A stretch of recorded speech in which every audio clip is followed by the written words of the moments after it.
My name is Jeff Goyne. I'm Jeff Hammond. I'm Steve Tustison. I'm Scott Daniels. My name's Rick Hallows. Yeah, my name's Doug Smith. And my name's Chris. One of the sod flyers from Sacramento. He's Tommy Conduit. He is Tommy Mazza. I'm Bruce Barnett. My name's Tony Zwetsloot. My name is Phil Green. Hi, I'm Archie Hicks. Hi, I'm John Rule. My name is Sid Penny. Right, I'm Greg Peterson. I'm Richard.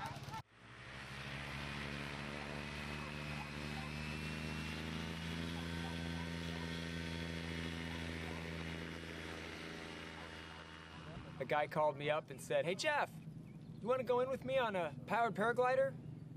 I looked at him inquisitively, what? And I started to look at this thing and fell into it hook, line, and sinker. When I found out that you actually could control it and it wasn't likely to kill you, and I went, that was it. I first saw powered paragliding in Quartzsite, which is in Arizona. There's a show there, and some guy was flying. And at the time, diving was my thing, but I started having serious ear problems, and I was looking for something else to do. And it looked kind of fun. And believe it or not, I ran into Bob Armand soon after that at a gas station, and talked to him about it, and eventually arranged to have him come down to San Diego and give me and two buddies lessons. I was thumbing through a Kit Plane magazine and I saw the ad for Easy Ups, and the picture was just, oh wow, look at that, I could do that. Of course, I sent away for a video and it showed how to do this, and what made me decide to really do it was when my wife said, "You're never going to do that." Actually, I first saw it on TV when 5 guys went cross country. I was so intrigued by it, I had to look into it. So I looked into it, and for 7 years, that's all I did was look into it, gather information off the internet, talk to lots of people, everything, looked at different machines, wings, everything. And it came all right back to my care, and with paratoys.com. He had best machine, best price, close, hour 15 minutes away for instruction. Can't go wrong. This stuff is really good. I found out about powered paragliding watching a Discovery Channel clip. They showed these guys in Africa flying, and they're archaeologists. So I thought, well, this might work for finding caves. So I got into it mainly to locate caves from the air up here in the Sierras. I've always dreamed of flight. When I was a kid, my father took me up to Slide Mountain and used to watch the gliders take off. I just dreamed about it my whole life and forgot about it. And someone mentioned powered paragliding to me and just fell in love with it. Found a local instructor and just been completely addicted ever since. I had looked in the book for powered paragliding, a magazine, and I couldn't. I took a physical and I was peeing blood. Should I say this stuff? No, God! I can't say that either. Dude, it's terrible! Well, you have to edit a lot. You think? And I was taking blood pressure pills, thing so for I the couldn't get public. my license, so I decided to get into powered paragliding, as you don't need a license and you don't have to be smart. They kind of fly themselves. And I found out about powered paragliding when I was learning how to paraglide in Lima, Peru, and somebody flew by me with a motor. I was looking into a cheaper way to fly. I flew fixed wing for a while, and I saw this guy flying. I went to pick up my trailer about 6 years ago, and I saw this guy flying just right above the ground doing circles, and I thought, that's amazing. And I talked to him for a while, and he told me that it was cheaper to get into, and he just had minimal amounts to pay for gas. And I thought about it. It's like, hey, I can store this in my house. And I was in my backyard in Roseville, and I saw 2 paragliders out at Athens. They were up real high, and I saw them, and I chased them down in my car. It was Greg Peterson. He said, "Come back the next day, and I'll give you a ride." And I showed up at 6 o'clock that morning.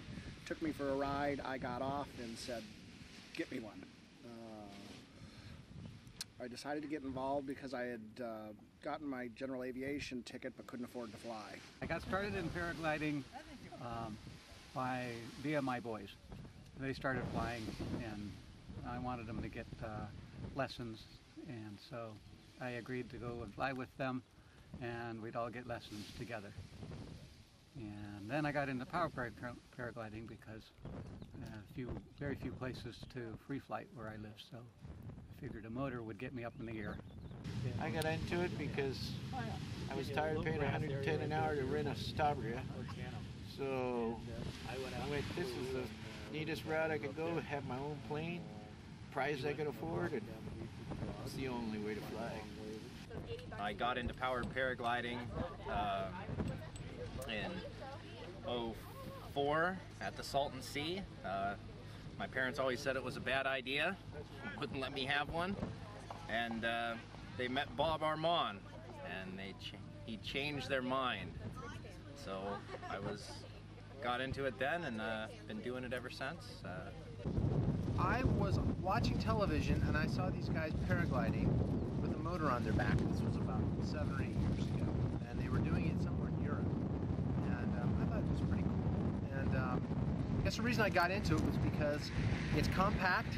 It doesn't take a lot of investment to get in, and I'm a pilot from days gone by, and so this was the right thing to do. You don't have to be too smart either. And I don't have to be very smart either, or articulate. What's the next question? I got into powered paragliding because I saw powered paragliders in a book full of 100 different airplane kits that you could build and fly back in about '92, and got into it shortly thereafter. Absolutely love it. So I've been in it now about 9 years. Family friend of mine got into it and went down to Monterey and learned and enjoyed it doing the free flight thing, and then got into the motor after that, and then just took off from there. I saw this on the internet, and I saw a few of the guys flying up at Lincoln up at the casino there, and looked on the internet and found out a little bit about it. What is the dumbest things you've ever done powered paragliding? The dumbest thing I ever did was after I got my P2 rating, and I'm thinking, okay, you know, I'm kind of there now. I've got this down. And it was afternoon in June. Mid-afternoon in June. I played in a band at the time, and my band was performing at a band shell in Bolingbrook, Illinois, across the street from which there was a high school with a big open field. Well, we arrived early, checked out our gear, did a little sound check, and thought, you know, I got just a little bit of time here. I'll go for a quickie. So the band guy said, don't crash. Well, I went out, and that's when I learned that the information that I had been told regarding parachutal stall was not correct. That in fact, the parachutal stall is not very difficult to do. And I did it.